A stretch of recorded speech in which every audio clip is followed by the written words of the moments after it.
가지로 정리를 해드리겠습니다. 첫 번째로는 합의를 반드시 문서화하라는 거죠. 즉 합의서를 작성하시라는 겁니다. 두 번째로는 합의의 시기인데요. 여러 차례 말씀드렸지만 치료가 완전히 끝나고 충분히 천천히 합의를 하시라는 겁니다. 절대 급하게 합의해서는 안 된다는 점이죠. 세 번째로는 특히 피해자의 경우에는 혹시라도 생길 수 있는 후유증이 있을 수도 있으니까 합의를 하면서 후유증은 제외 혹은 예상하지 못한 손해는 제외라는 단서 조항을 하나 넣어주시면은 나중에 그런 일이 발생해도 그 배상을 받으실 수가 있고요. 그다음에 이제 네 번째로는 가해자의 인적 사항을 꼭 기재하시고 다섯 번째로는 합의금 받은 돈에 대해서는 꼭 기재를 해 놓으셔야 됩니다. 네. 보통 보험회사랑 합의할 때는 대부분 그 합의서의 양식을 갖추기 때문에 크게 염려를 안 하셔도 됩니다. 예. 이렇게 해서 지금까지는 그 교통사고의 피해자 입장에서 합의를 하는 방법에 대해서 알아봤는데요.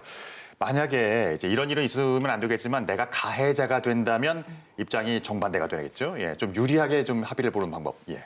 네, 가해자 입장이라면 더 간절하겠죠, 합의가. 네, 그렇죠. 그래서 이제 교통사고를 이제 실수로 과실에 의해서 발생시켰다 하더라도 무조건 다 형사처벌을 받는 것은 아닙니다. 종합보험에 가입되어 있다면. 하지만 예외적으로 사람이 사망했거나 뭐 11대 중과실일 경우에는 보험 가입해 있어도 형사처벌을 받게 되거든요.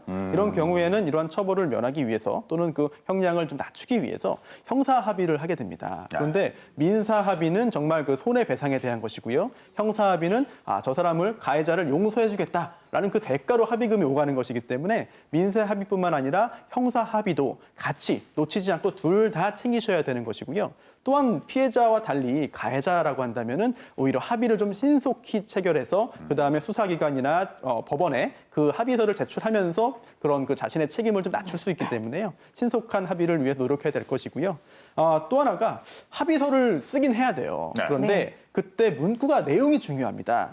이게 정말 최종적인 합의라는 점, 그리고 이 합의서가 작성된 이후에는 일체의 민형사상 이의를 제기하지 않는다는 점이 명확하게 들어간다면 효과가 좋을 것이고요. 또 하나 추가한다면 일단 어떤 금액으로 일정한 금액으로 합의를 했어요. 근데 그 나중에 마음이 바뀌는 경우가 있습니다. 피해자가. 그렇죠. 예. 그래서 나는 그거 인정 못하겠고 더 주세요.